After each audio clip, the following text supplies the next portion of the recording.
Wake up and move. Justin Arnold back here again at Flex MP, bringing another Wow Workout of the Week Wednesday. And we're gonna bring something cool today. We're using a few kettlebells here. We even got a bench depending for some alternatives to what we're gonna do. But we're gonna bring you some intraset isometrics, and that's just a fancy word for pauses or going slow. We're gonna do some cool things, and we're gonna explain what that means, but I guarantee you're gonna love this workout. Brutally, no. You're gonna love this workout. It's gonna be good for you. It's gonna be good for everyone. Now, I'm using kettlebells. If you have dumbbells or something else, please give those a try. But come on, tune into this one. It's something I really love to do, especially with clients. And this is great, again, for those that might be coming off an injury or trying to increase mobility, stability, those kind of things. All of that today in our Wow Wednesday.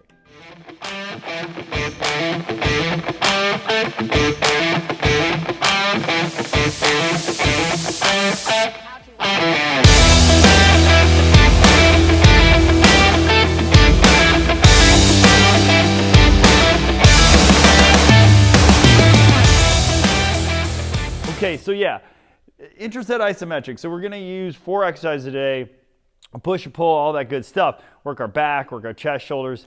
We're gonna hit every major muscle group today. The core is really gonna be impacted as well, but why intraset isometrics? Well, one, it forces you to slow down, which is so hard for all of us in today's society.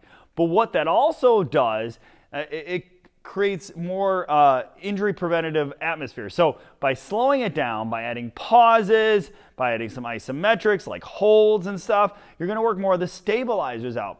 Your body also has a cool way of kind of figuring out if your movement pattern. So if you're doing this alone, you might find yourself, if you're slowing down, pausing, improving movement patterns. It'll give you a better mind-body connection that we so often miss because we're not as active as we used to, because we're sitting at desks all day or doing our work, and then we try to go to the gym and we're either A, worried about getting hurt, or we are getting hurt. So these are some things that get you stronger, get you moving better, even increase mobility and stability to prevent those injuries. So not just working the large muscle groups, but some of those stabilizers. So for the first one, we're gonna do it's just a squat, but we're gonna add pauses, 5-second pauses at the bottom for 10 reps. It's definitely challenging. That's why you could even do this with no weight. We're gonna add a clean to it. So a squat clean to 5-second pauses. So I'm just gonna demonstrate that real quick. I just grabbed a kettlebell here. So you might wanna use 2 if you got lighter ones, or if you have one heavy one, just 1. So you're gonna hinge down into that clean squat, and then wait till you're at the bottom, then 1 1,000, 2 1,000, 3 1,000, 4 1,000, 5. Stand up, back down, hinge, clean. 1 1,000, 2 1,000, 3 1,000, 4 1,000, 5 1,000. And you're going to do that 10 times. And if you think I'm just making this up, I actually did that in my workout today. So give that one a go. From there, we're gonna do some pushing on the upper body. We're gonna add these shoulder presses here. So it's kind of cool. So what you're gonna do is you're gonna press these overhead, always leaving one there isometrically, but we're gonna alternate. Now, if you find yourself arching or your weight's too light, you do a couple different things. Double kneeling.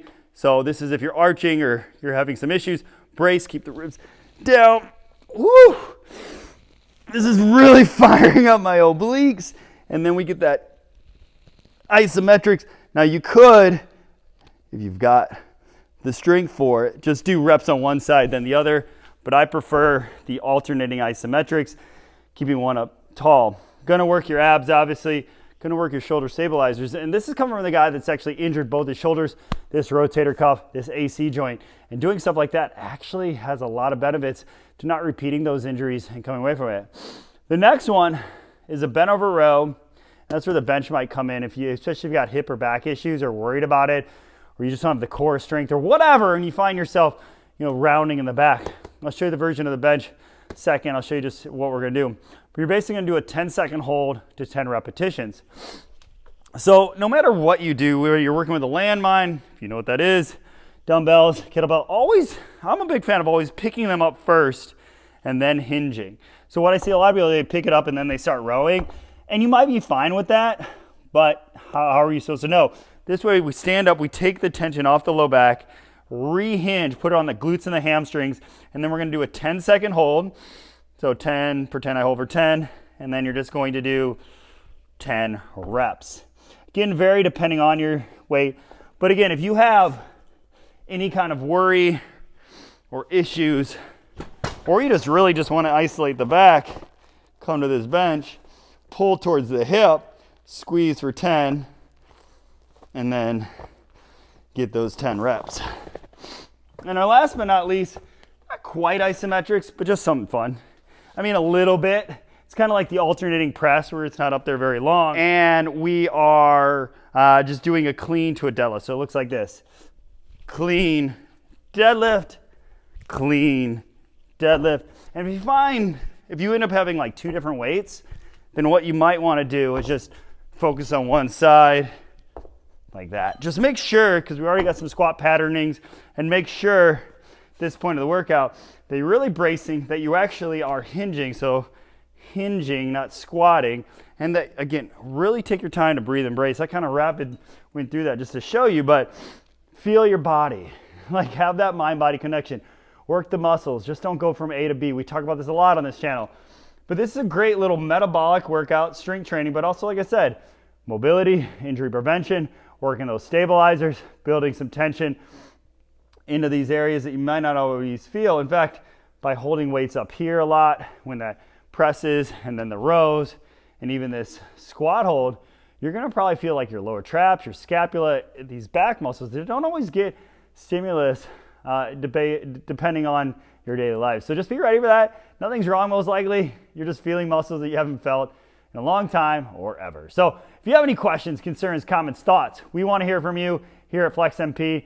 Again, because we want to get you guys moving better, feeling better, living better. We don't always know. Everybody's story is personal. And if it is personal and you'd love to connect to give you a personal direction, again, reach out to us. We're more than happy to help. Anyways, thanks for tuning in this one. Hope you enjoyed it. Hope it helps some of you guys get after it into this winter months. Take care. Peace and love. Hey, thanks for checking out videos just like these. Make sure to like, share, and subscribe, and click on notifications below to stay up to date on all these videos that we post here throughout the week. And again, tag a friend underneath if you think they might benefit from these videos. And if you need further training or further information or a little more personalized programming to meet your needs, we can create a customized roadmap to meet your needs here at Flex MP. Just click on that link below. Again, contact us today at Flex MP to get you moving better, living better, and feeling better.